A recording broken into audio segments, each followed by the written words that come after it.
Nah, ini nih, bagian paling penting, inti dari tanaman itu apa sih? Daun. Kalau kalian lihat alga tuh, tanaman alga. Alga itu cuma daun kan. Rumput laut tuh. Kalian pernah ngelihat akarnya rumput laut? Enggak kan? Ya karena apa? Ya karena itu cuma daun gitu. Jadi inti dari tanaman itu adalah daun. Fotosintesis gitu. Nah, ini yang paling banyak banget fisiologinya nyantol di sini itu adalah daun nih. Parenkimnya, jaringan dasarnya dia itu punya kloroplas. Makanya warnanya hijau-hijau tuh. Nah, di gambarnya hijau semua. Kita bahas dari anatominya, dari luar itu sama aja dah. Nah, semuanya orang itu juga udah tahu, dari luar itu pasti kulit, epidermis. Terus parenkim, kalau biasanya disebut mesofil juga. Nah, jangan sampai bingung, mesofil itu apa sih? Kita artikan aja. Meso itu apa? Tengah. Fil itu apa? Fil itu pengisi. Berarti apa? Isi tengahnya. Cuman gitu doang. Jangan sampai terus bingung, mesofil itu cirinya gimana? Enggak usah. Mesofil itu jaringannya ada di tengah. Tuh, itu doang. Jadi apa sih isinya? Ya isinya kan yaitu tadi sel yang berkloroplas. Ada ini nih, ada sel yang biasanya tinggi-tinggi nih, palisade, sel tiang-tiang ini yang di atas-atas ini. Sama ada sel bunga karang, sel spons yang bentuknya kayak spons kan karena dia bentuknya nggak teratur, berongga-rongga gitu. Dan yang terakhir ya pipanya buat ngangkut. Intinya ini nih. Nah, aku mau nambahin sedikit nih hubungannya sama evolusi biar kalian nggak. Kenapa sih kok ada pembuluh angkut dan kenapa harus silem di atas, floem di bawah? Nah, coba nih. Kan lucu nih. Kenapa kok silem harus di atas, terus floem harus di bawah? Nah, ini kalau kalian lihat, aku gambarnya, coba perhatikan. Kalau kalian perhatikan tadi di batang ini kan yang mana nih? Yang silem. Silem kan yang di sini nih. Nah, terus kalau mau bentuk daun itu kayak gimana sih? Jadi sebenarnya si tangkai daun yang kalian ketahui itu adalah terusan dari satu pembuluh ini. Nah, kalau misalnya kayak gini, kalau misalnya kita gambar agak miring tuh, agak miring. Misalnya nih, ini floem ini silem. Kalau kita teruskan ke atas, jadi tangkai nih, jadi tangkai. Berarti ini gimana? Si floem ini bakal ke bawah kan? Nah, jadi bagian bawahnya. Sementara silemnya gimana? Di atasnya. Lah, akhirnya ketika kalian lihat di gambar sini, silem itu ada di bagian atas dan floem itu ada di bagian bawah. Gitu. Jadi sebenarnya apa si tangkai ini, si pembuluh ini cuma perpanjangan dari si daun itu kayak gitu. Makanya silemnya ada di sebelah atas sini. Kan dia kalau diterusin akhirnya dia nanti masuknya ke dalam pusat kayak gitu. Nah, kita bahas sedikit ini yang mulai muncul di soal-soal kadang C4, C3 dan CAM. Nah, apa sih C4, C3 dan CAM? Jadi gini, pada presentasiku yang sebelumnya, di crash course sebelumnya, aku tuh kan bahas metabolisme nih. Nah, metabolisme itu aku sempat menyinggung di fotosintesis, di anabolisme, fotosintesis, itu ada proses fiksasi. Nah, pada kondisi panas, pada kondisi zaman sekarang nih, yang bumi itu udah mulai memanas dan kawan-kawan, nah itu sering terjadi suatu fenomena pada proses fotosintesis, namanya fotorespirasi. Apa sih fotorespirasi itu? Nah, kalau di crash course sebelumnya aku ngomongkan CO2 di fotosintesis itu dipakai tumbuhan, dijadikan glukosa. Nah, kejadiannya itu ketika proses fiksasi, si CO2 ini yang harusnya diambil malah ketuker sama oksigen. Nah, karena ketuker sama oksigen dan dia ini kan ini pakai energi nih bentuk nih. Akhirnya dia malah fotorespirasi, kayak dia ini malah nggak membentuk CO2, malah cuman memakai oksigen doang gitu. Nah, itu kejadiannya kapan sih kejadian kayak gitu? Kejadian itu terjadi ketika kondisinya kering dan panas. Kering dan panas ini bikin apa? Ini bahkan bikin CO2 ini konsentrasi di lingkungannya bakal kalah tinggi sama oksigen. Biasanya gitu. Nah, terus adaptasinya itu apa sih akhirnya? Akhirnya dia ini mengambil CO2 menggunakan suatu intermediate perantara. Mediate kan tengah-tengah, antar, berarti perantara. Zat perantaranya itu apa? Zat perantaranya itu dia itu bakal membentuk, jadi CO2 kan karbonnya satu nih. CO2 diikatkan sama suatu zat lagi. Nanti membentuk senyawa berkarbon 4, makanya disebut C4 gitu. Nah, C4-nya apa sih? Oksaloasetat. Ngikatnya kapan? Nah, ngikatnya itu ketika kan itu stomata tuh buka tuh ya.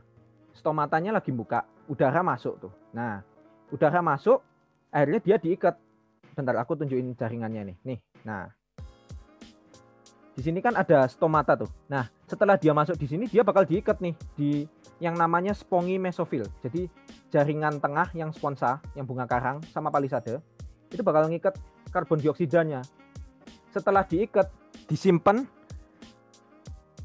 dalam satu bentuk namanya oksaloasetat. Karbonnya 4, jadi oksal sama asetat digabung gitu. Itu biasanya anak kimia tuh yang tahu tuh.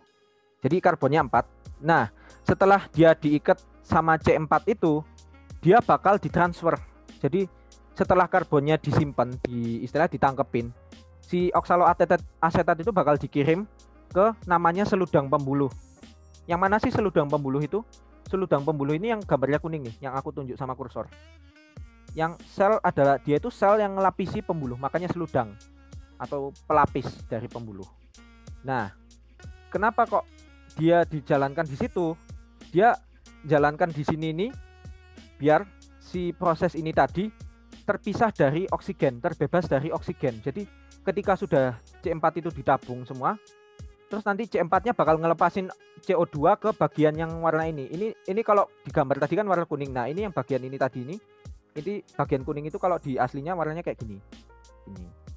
Nah, ini bagian sel-sel ini dia bakal dikasih CO2 yang jumlahnya banyak banget, dan nanti proses pembentukan yang siklus Calvin, terus habis itu ya itu tadi siklus Calvin dan kawan-kawan akhirnya nanti bakal berlangsung di dalam sel yang warnanya pink ini, yang pewarnanya warna pink gitu. Nah, akhirnya apa tuh? Tanaman C3 itu nggak ada ininya, nggak ada pink-pinknya ini. Jadi kalau kalian lihat si pembuluh ini, kalian lihat jaringan pembuluhnya. Nah, terus kalau pembuluhnya itu cuman pembuluh doang, nggak ada pelapisnya, atau pelapisnya itu nggak punya kloroplas. Ingat, kita perlu ingat ini nih.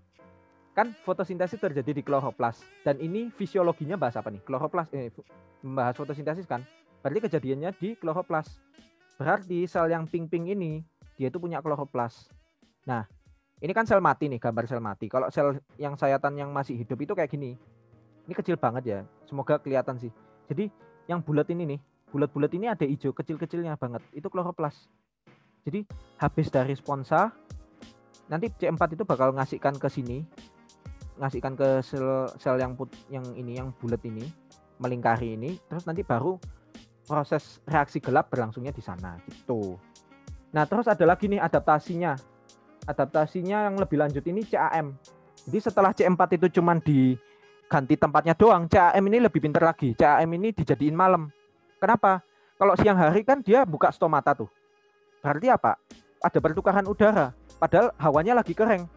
Dia itu nggak mau si uap air yang ada di dalam tubuhnya keluar. Akhirnya stomatanya ditutup ketika siang hari. Baru pas malam hari nggak ada penguapan, hawanya dingin kan, itu dia dibuka buat CO2-nya masuk. Akhirnya fiksasinya pas malam hari. Itu untuk CAM. Selain itu cirinya apa lagi nih? Nih. Kalau kalian lihat ada cerukan di dalam nih, kayak tanamannya kayak putus, padahal bukan. Ini celah, stomatanya disembunyiin tuh. Saking dia berusaha mencegah penguapan kayak gitu. Jadi adaptasinya itu kalau kalian hubungin, kalau kalian cocokologiin ya, itu sebenarnya bisa. Misalnya nih, berkutikula tebal. Kenapa kok jaringannya berkutikula tebal sih? Fungsinya buat apa sih?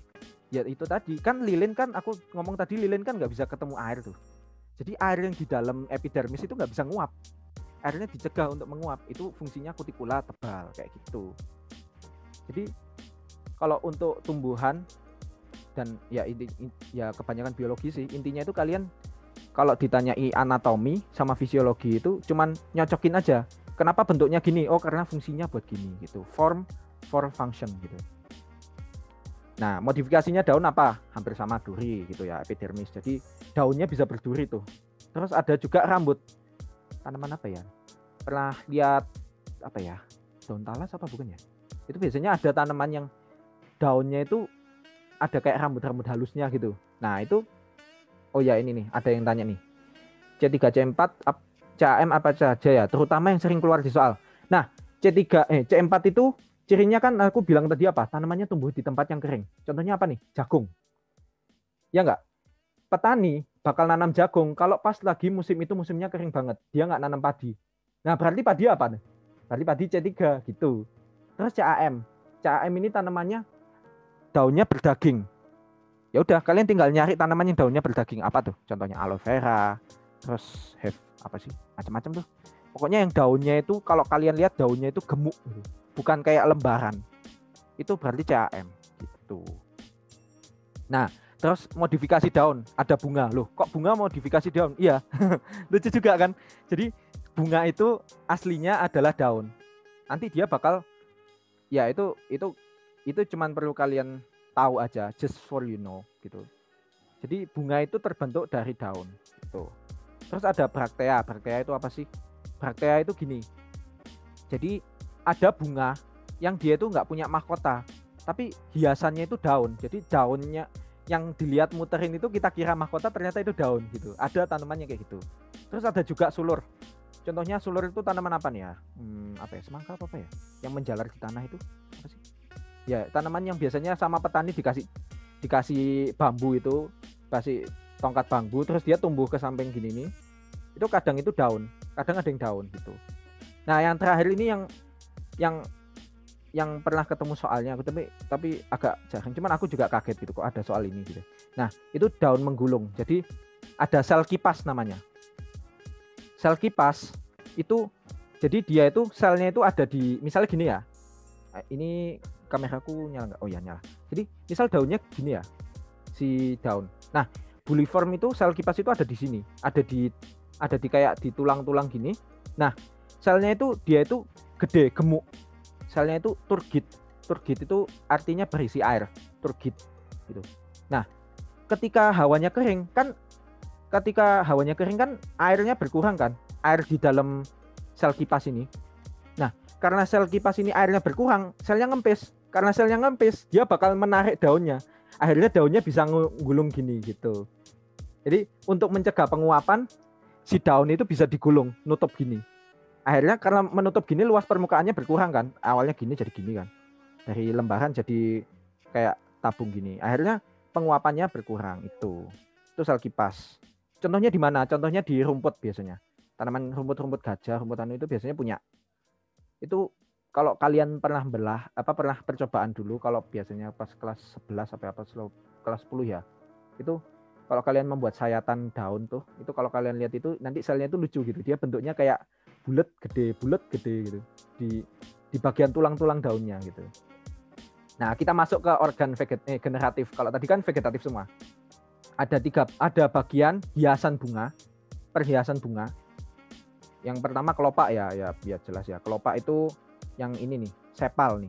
Terus mahkota. Mahkota itu biasanya yang bagus, yang berwarna-warni. Fungsinya apa sih warna-warni? Fungsinya ini untuk menarik polinator, menarik kayak lebah dan kawan-kawan gitulah. Itu fungsinya mahkota bunga. Nah, mahkota bunga ini juga salah satu yang bisa dijadikan ciri untuk membedakan monokotil sama dikotil.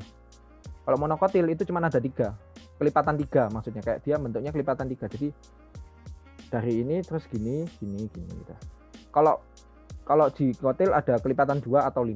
Nah, terus ada benang sari atau stamen, staminat, jantan. Nah, stamen ini ada filamen sama anter. Filamen kalian tahu filamen kan? Berarti apa? Benang gitu. Berarti filamen ini apa? Tangkainya. Gitu. Terus anter, ingat anteridium. Nah, berarti ini apa? Ini kotak. Ini kotaknya menghasilkan sperma. Nah, terus ada bagian yang paling penting, putih. Nah, ini bagian yang entar nanti jadi bunga, jadi biji. Yes, bagian yang nanti akan mewariskan menjadi suatu individu baru. Yang pertama itu ada stigma, puncak atau kepala gitu. Pucuknya putih. Terus stilus. Ingat stylus nggak? Tahu stylusnya buat pen tab gitu kan? Apa sih? Ya, namanya kan stylus. Ya, karena memang batang. Artinya batang. Stilus itu batang artinya. Terus ovarium, ruang ovum gitu. Terus ada bakal biji, ada ovul ini loh, ovule sama ovari. Jadi sebenarnya lucunya gini sih, ovule itu nanti yang bakal bijinya. Nanti di dalam sini ini nanti ada yang biasanya kalian itu Nah ini loh, ada yang nanti pembuahan dan pembentukan buah. Nah, jadi itu bagiannya. Sebenarnya kayaknya kalau ini nggak perlu kalian hafal sih, ini nggak penting banget sumpah. Malah menuhin pikiran kalau kalian hafalin gitu. Jadi yang ini aja, kita langsung ke fisiologinya aja. Nah, pembuahannya sperma 1. Jadi kan ingat tuh, kalau di gimnosperma kan spermanya cuman sperma ketemu sama ovum jadi zigot. Nah, kalau ini ada 2 sperma. Sperma 1. Sperma 1 kan haploid tuh. Ovum itu haploid juga. Ketemu jadinya 2N jadi zigot. Nah, terus nanti ada sperma 2 sama ada 2 sel inti kandung lembaga sekunder. Kalau dikasih gambar, nanti biasanya itu bentar, ini mana nih? Biasanya itu nanti di dalam ruang biji yang tadi ovule itu nanti ada bakal gini, 1, 2, 3, 1, 2, 3, 1, 2. Nah, sebenarnya itu nanti itu kalian itu biasanya kalau dikasih soal itu langsung gambar ininya, tapi jadi asalnya itu dari 1 sel ya.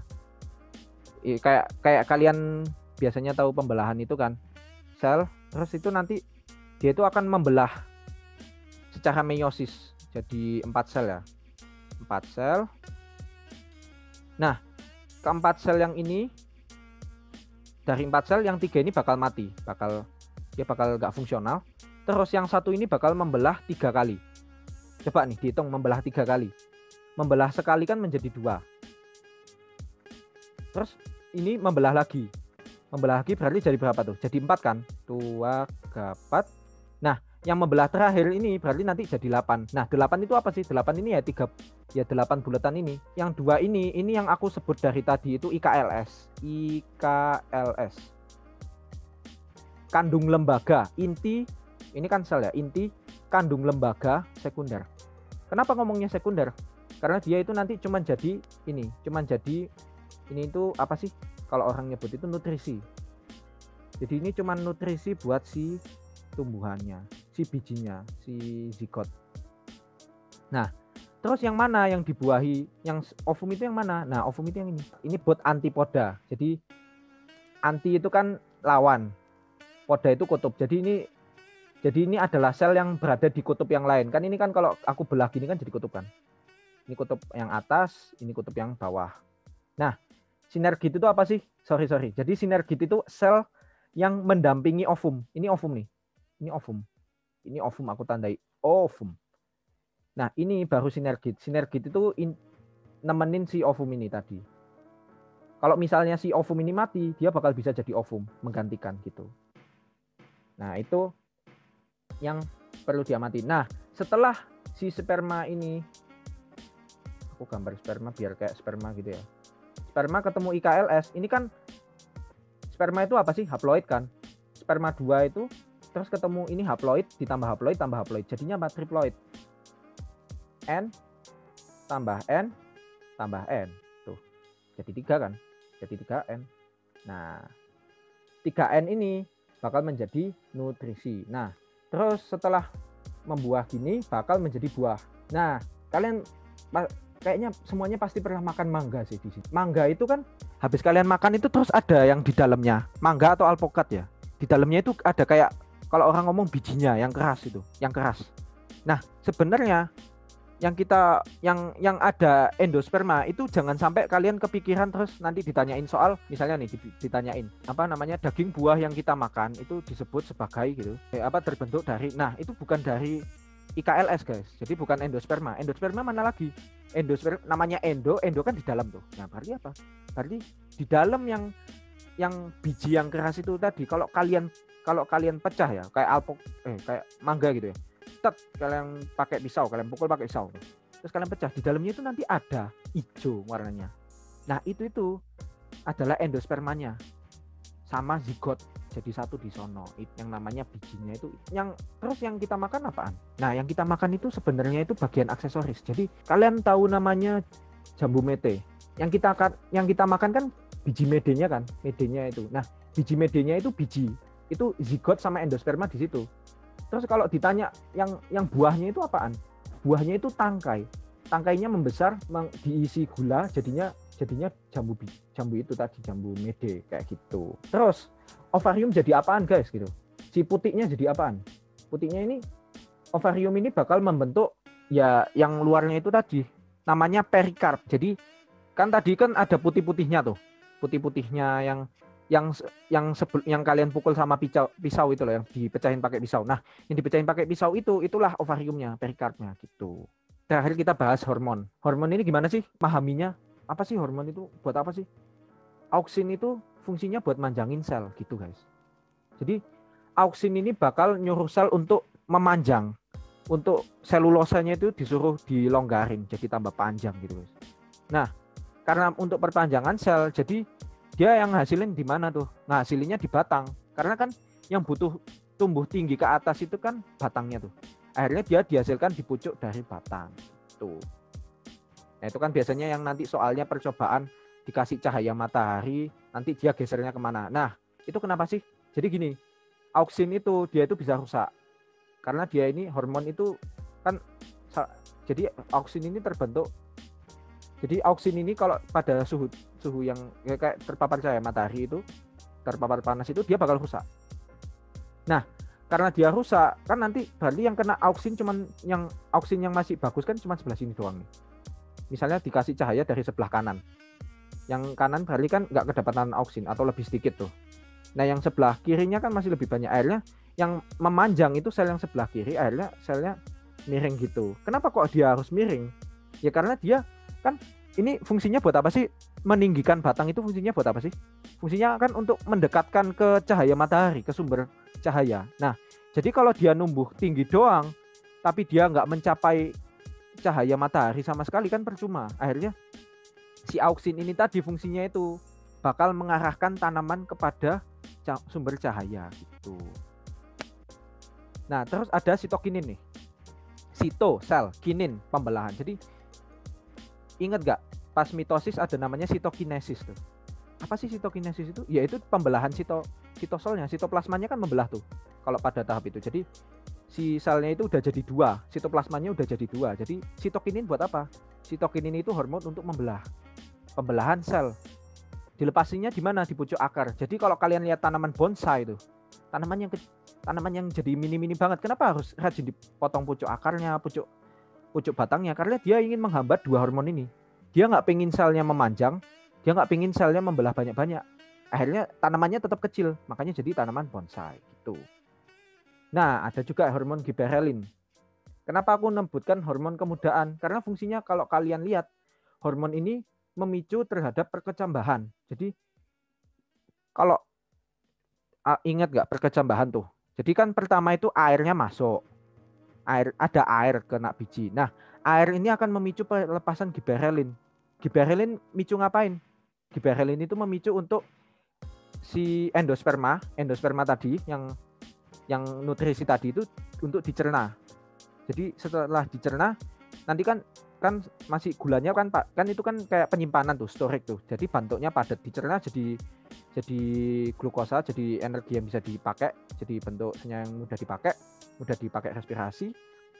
Terus akhirnya dia tanamannya bisa, si bakal tanaman zigot itu bisa tumbuh jadi tanaman gitu. Terus perbungaan juga. Jadi kalau tanamannya kalian itu nggak segera berbunga gitu, misalnya orang bingung, aku nandur anggrek gitu, tapi nanam anggrek tapi anggreknya kok nggak segera berbunga, anggreknya masih batang doang. Akhirnya dia biasanya disemprotin apa? Giberelin, atau kalau misal di soal namanya GA gitu. Nah, terus ada juga nih etilen. Ada atau biasanya disebut karbit. Jadi tanaman karbitan tuh. Nah, ini nih. Jadi ini ada yang ngomong kalau micu dormasi. Nah, itu nanti ada nih. Ya, kita masuk dulu ke etilen. Jadi karbit ini apa sih? Etilen ini apa sih fungsinya? Nah, fungsinya itu dia itu untuk memicu si buah untuk segera matang. Segera matang itu gimana? Segera matang itu berarti jaringannya segera berisi gula. Jadi si daging buah tadi, perikarp itu yang aksesoris itu tadi itu segera diisi oleh gula. Kan gula itu kan nutrisi kan gitu, gula dan karbohidrat gitu, segera diisi itu. Makanya tanamannya kalau habis disemprot etilen itu cepat matang, cepat manis si tanaman. Tapi ya dia akhirnya kan kalau orang ngomong nggak matang pohon gitu, karena memang pada dasarnya hormon ini dihasilkan tapi jumlahnya nggak sebanyak itu. Jadi kalau di karbit, di gas itu kan etilen gas kan, kalau ditutup kresek dimasukin karbit itu berarti dia memaksa agar tanaman itu segera matang buahnya itu. Nah terus ada juga traumalin, hormon yang akan dilepaskan ketika dia itu ada luka di tanaman gitu. Nah, terus yang terakhir ini ada asam absisat. Nah, absisat ini hormon yang dihasilkan ketika kondisi stres, ketika kondisi lingkungannya nggak pas. Misalnya kekeringan, atau terendam air, atau panas banget, atau dingin banget. Jadi kondisi-kondisi yang tidak pas gitu, tidak ideal. Itu akan dilepaskan asam absisat. Nah, fungsinya apa? Dia itu bakal menyebabkan Dia itu akan menyebabkan dormansi. Dia itu gimana ya? Dormansi itu gimana? Dia contohnya di kecambah tuh. Kan kondisinya nggak cocok loh. Misalnya kecambah, kondisinya lagi nggak cocok. Jadi kamu taruh cambah biji kacang hijau, kamu taruh di gurun. Kan nggak ada airnya tuh. Jadi dia bakal mencegah, asam absisat ini bakal dilepaskan oleh si zigot itu. Fungsinya buat apa? Fungsinya buat mencegah untuk proses perkecambahan. Jangan berkecambah di sini, nggak ada air kayak gitu. Istilahnya gitu. Nah terus selain itu juga dia buat menyebabkan penuaan. Kenapa? Berarti ini menandakan kayak misalnya nih, kalau kalian ini penuaan ini istilahnya namanya senescence. Jadi kalau kalian lihat meranggas, kalau pas gugur, musim gugur itu ya, tanaman pada musim gugur itu kan mau musim dingin kan. Kenapa dia melepaskan daun? Karena nanti dia itu, jadi asam absisat ini bakal memicu si daun-daun itu bakal menua, terus lepas semua. Kenapa? Karena pada musim dingin ini dia nggak bisa mempertahankan kegiatan untuk itu tadi, kegiatan fotosintesis, karena airnya beku. Terus habis itu cahaya matahari rendah. Jadi dia asam absisatnya keluar karena stres. Ada stres dari lingkungan, ada tekanan dari lingkungan. Terancam gitu. Nah, selain itu juga dia menutup stomata. Yaitu tadi kenapa? Ya misalnya terlalu panas hawanya. Nah nanti kalau stomatanya buka lebar-lebar, berarti nanti kan udah uapnya itu keluar semua airnya. Airnya nanti kering dong, layu dong. Nah makanya itu asam absisat dilepaskan, stomata bakal nutup. Itu untuk asam absisat. Itu ya untuk hormon. Nah udah selesai tuh guys. Selamat menikmati weekendnya. Kita tutup diskusi kita malam ini dengan bacaan hamdalah dan kafaratul majelis. Alhamdulillahirabbil alamin. Subhanakallahumma wa bihamdika asyhadu alla ilaha illa anta astaghfiruka wa atubu ilaik. Ya mohon maaf apabila tadi ada yang misalnya terlalu mendalam atau mungkin ada yang malah nggak jelas. Semoga semuanya nyantol dan semoga yang diajarkan paham. Jadi kalian nggak lupa-lupa habis crash course kedua ini, nanti crash course ketiga nggak lupa gitu bahasnya apa gitu. Ya. Aku tutup. Wassalamualaikum warahmatullahi wabarakatuh.